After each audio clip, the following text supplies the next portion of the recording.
যে মানুষটা তোমায় মন থেকে ভালোবাসে সেই মানুষটা কখনোই তুমি ভালো নেই কিংবা তোমার মন ভালো নেই জেনেও চুপচাপ বসে থাকবে না।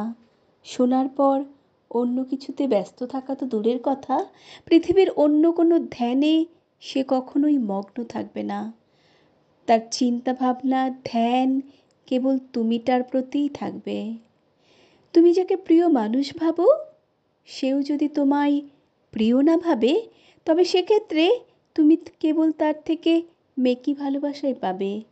তার চিন্তা ভাবনা কিংবা ধ্যানে তোমার কোনো স্থানই থাকবে না, অথচ তোমাকে সে বুঝবে তুমি তার জীবনে খুবই গুরুত্বপূর্ণ এবং প্রিয় একজন।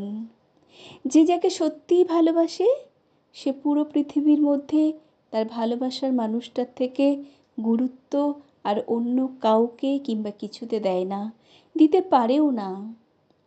শত শত বন্ধুবান্ধব শুভাকাঙ্ক্ষীর মধ্যে তুমি থাকবে তার কাছে পুরোপুরি স্পেশাল।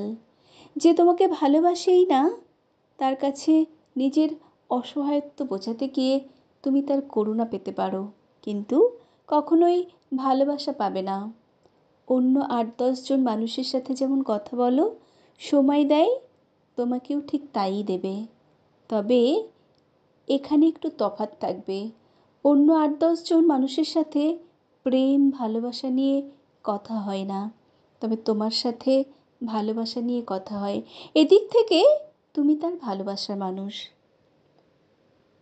প্রচণ্ড মন খারাপে তুমি তাকে মেসেজ করেই যাচ্ছ, আর সে তখন তোমার মতোই তার কোনো পরিচিত বন্ধুর সাথে কনভারসেশন চালিয়ে যাচ্ছে।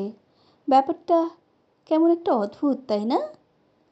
তোমার মেসেজের রিপ্লাইও দিচ্ছে, বন্ধুর মেসেজও ইগনোর করতে পারছে না। আচ্ছা, এটাকে কি আদৌ ভালোবাসা বলে? সত্যিকার ভালোবাসার মানুষের মন খারাপ থাকলে কথা বলতে গেলে দুনিয়াধারী কিচ্ছু খেয়াল থাকে না। সেখানে একটা মানুষ দিব্যি নিজের দিকটা সামলে যাচ্ছে। তুমি যে করুণাকে আজ ভালোবাসা হিসেবে উপভোগ করছো, সেই করুণাই একটা সময় তোমার খারাপ থাকার কারণ হয়ে দাঁড়াবে। এমন মানুষকে ভালোবাসো যে পৃথিবীর মধ্যে একমাত্র তোমাকেই গুরুত্ব দেয়। তুমি রাগ করো, অভিমান করো, আদর কিংবা ভালোবাসো, একমাত্র তোমাকে নিয়েই ব্যস্ত থাকতে চাই। পৃথিবীর সমস্ত সুখ যে তোমার মধ্যেই খুঁজে পাই, যে তোমার জন্য পৃথিবীর সব সম্পর্ককে বিসর্জন না দিক, অন্তত তোমার সাথে কনভারসেশনের সময়টুকু শুধু তোমার খেয়ালেই ব্যয় করুক।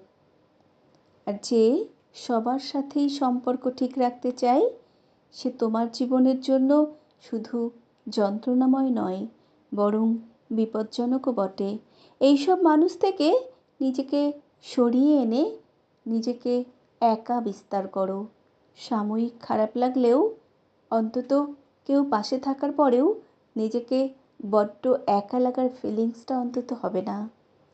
কেউ থাকার পরেও নিজেকে একা লাগা কিংবা অসহায় লাগার ফিলিংসটা যে খুব বাজে, খুব খুব খুবই বাজে। কলমে মোহাম্মদ ফাহাদ মিয়া, কণ্ঠে আমি সুমিত্রা।